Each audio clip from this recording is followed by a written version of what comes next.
ملګري د یو مسلې پوښتنه وکړه. پوښتنه یې دوستانو دا وکړه چې بینکس دي او دارنګې څه نور نومونه یې ماته واخیستل چې په دې کې سونا انسان هلته جمع کي بینک کې وغیره کې اور هغې بیا تاسو له قرضه درکوي او بیا قرضه به اومه پوره په قرضه به بیا انسان واپس کي. خو لیکن د بینک یا د نور داسې چې کومې محکمې دي هغوی دا طریقې کار جوړ کړی چې هغوی درته وایي چې کومې سونه موږ سره کیږدې نو د دغې سیکورټي حفاظت ضروري دی. نو موږ به تاسو نه ډیلی بیس باندې یا 100 روپۍ اخلو یا نور داسې هغوی څه خپلې پیسې مقرر کړي وي چې تاسو نه بیا په دغې سونې په حفاظت باندې چې دی موږ حفاظت کوو دا موږ سره پرته نو دی به چارجز راځي په دې باندې به معاوضه پیسې راځي لحاظ هغه پیسې موږ تاسو نه اخلو. نو گویا یو قسم ته قرض ورکول دي د بینک طرف نه یا د یو محکمې طرف نه او چې څوک قرض اخلي هغه به په ګاڼه کې به دا سونک دي او بیا به هغې ته پوره پیسې واپس کړی شي 3 میاشتې بعد یا 5 میاشتې بعد پیسې به ورته واپس کړي سونه به واپس راواخلي. خو لیکن چونکې سونې 3 میاشتې 4 میاشتې حفاظت پکار دی نو هغې بیا د اضافي چې کم چارجز وي نو په دې مد کې ترې نه اخلي چې دی مونږ سیکورټي خیال ساتلی دی مونږ سره حفاظت کې وه غله غلچکي نه مونږ محفوظ کړي وه تاسو د امانت په خپل لاس باندې واپس صحیح سلامت ملاو شو. نو ملګري دا پوښتنه کوله چې آیا ما پیسو ته لږ ضرورت دی نو زه آیا بینک نه داسې پیسې راواخلم او زه هغې سره امانت په طور باندې سونه کیږدم او بیا وروستو ماله سونه راکړي زه وله قرض ورکړم بیا سونې حفاظت باندې چې کوم چارجز اول نه توی شوي وي مقرر کړی شوي نو هغه به زه ورکوم آیا دا خو په سود کې نه راځي. دوستانو حقیقت دا دی چې دا څیز ما ډیر وخت نه اورېدو خو لیکن ما توجه ورته نه ور برابر شوی. خو ملګري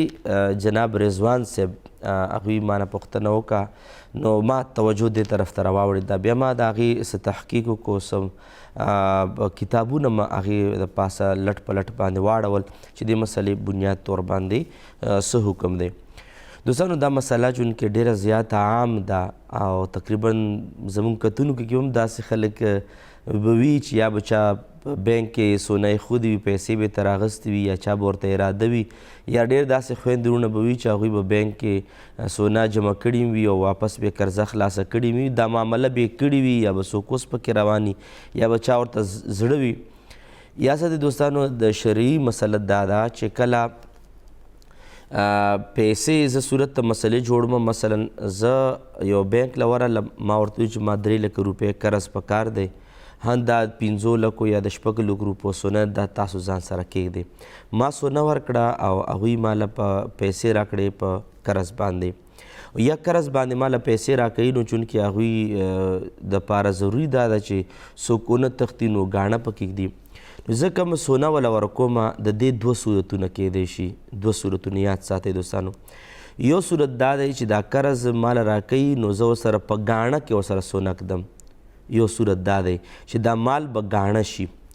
دویم نمبر صورت دا دی چې زه دا څیز وله ورکوم امانت په طور باندې دا سونه وله امانت په طور باندې ورکومه نو د دې 2 صورتونه جوړیږي. اولنی صورت دا دی دوستانو چې که چېرې یو کس دی او هغه پیسې چاله ورکوي او په قرض باندې او هغه نه ګاڼه اخلي لکه څنګه آیت مداینه قرآن کریم کې تفصیلي آیات په دې باندې ذکر دی نو ما وله سونه ورکړه او هغه ماله په قرض باندې پیسې راکړې سونه یې واپس راکړه ما وله پیسې واپس ورکړې خو اضافي څه پیسې رانه وانغستې دا خو بالکل جایز دي څه خبره پکې نشته دی. خو چې که چېرې زه وله په سونه په ګاڼه کې بینک له ورکړم او هغه مانه اضافي پیسې اخلي زه دې حفاظت کومه نو یاد ساتئ د ګاڼې حفاظت چې دی دا په هغه چا باندې لازم دی چې کم کس ګاڼه کې واخلي نه دغې څیز نه فایده اوچتولی شي نه دغه سبا له دغه څیز استعمالولی شي نه په خپل کار کې په کار باندې راوستی شي. د ګاڼه د سره یو قسم ته امانت پرته ده نو دغه ګڼې حفاظت په دغه کس باندې دغه سونې حفاظت په دغه کس باندې لازم دی بغیر د دې نه چې دغه نه پیسې به اخلي پیسې به ترې نه اخلي چې ما د ستا د ګاڼې حفاظت کړی نه حفاظت آلریډي په ده باندې لازم دی بغیر د معاوضو نه بغیر د پیسو نه چې څوک په قرض پیسې را اخلي په ګاڼه کې سم ورکوي په هغې کس باندې لازمه ده چې دغې ګاڼې به حفاظت کوي د دې یو بل عام مثال جنرال ارسکو مثلا یو کس دی او ما ترې نه پیسې واخیستې او ما ته وایي چې یاره جي ته زه خو تا پېژنم نه زه ورته وایم چې هم د لاړ شه او دا ګاډي چابي وخوړه دا ګاډی به در سره ودرولو او دا ګاډي حفاظت په ده باندې لازم دی نه به ګاډی چلوي نه به پکې ځان له سودا راوړي نه به پکې چېرته د غم خادی له ځي دا ګاډی د ده دپاره امانت دی دا به ولاړ وي د ده پوره حفاظت کوي دا د حفاظت پیسې ما نه مطالبه نشي کولی ځکه چې حفاظت مطالبه پیسو مطالبه ما نه وکړي نو ما له آلریډي پیسې راکړي چې دی ما نه پیسو مطالبه کوي دا خو سود کې راځي نو لحاظه صورت ته مسلې دا دی چې که چېرې بینک چا نه سونک دی او پیسې په قرض باندې ورکوي او اضافي پیسې ترې نه اخلي چې ګڼې حفاظت مو کړو یاد ساتئ دا ناروا دی ځکه چې د ګاڼې حفاظت آلریډي په بینک باندې لازم شو د ده نه پیسې اخیستل دا به سود په زمره کې راځي دویم نمبر صورت چې ما کوم عرض کو دوستانو هغه دا چې که چېرې وایي چې دا زه ځان سره امانت ږدم او امانت پیسې زه اخلم نو یا ساته امانت خو جوړیږي نه وجه دا ده چې امانت کې دا څیز بیا نشته دی چې زه به تاله پیسې در کوم او دا ګاڼه سونه زه تاله امانت کې در کوم نه په امانت په صورت کې د پیسو ضرورت نشته بینک ماله پیسې که راکوي که نه راکوي زه به دغه سونه وله په امانت کې ورکوم نو هغې نه بعد بیا اضافي پیسې په اخیستی شي خو چې ماله قرض راکوي او قرض باندې ما نه واپس پیسې غواړي نو د رهن په صورت کې د ګاڼې په صورت کې دوستانو ما نه پیسو مطالبه نشي کولی او امانت په صورت کې ضرور ما نه مطالبه کولی شي چې دا امانت دی دا سونه او زه به دې څه کومه زه به دې حفاظت کوم نو ټیک ته حفاظت دپاره پیسې ورکول جایز دي خو بیا د بینک په دله قرضه ورکول جایز نه دي نو په امانت په صورت کې قرضه ورکول نه جوړیږي اسلام په شریعت کې مسله نه جوړیږي او دارنګې د ګاڼې په صورت کې د طرف نه اضافي پیسې نه جوړیږي نو لہذا دوستانو یاد ساتئ چې که چېرې هر طرف ته دا مسله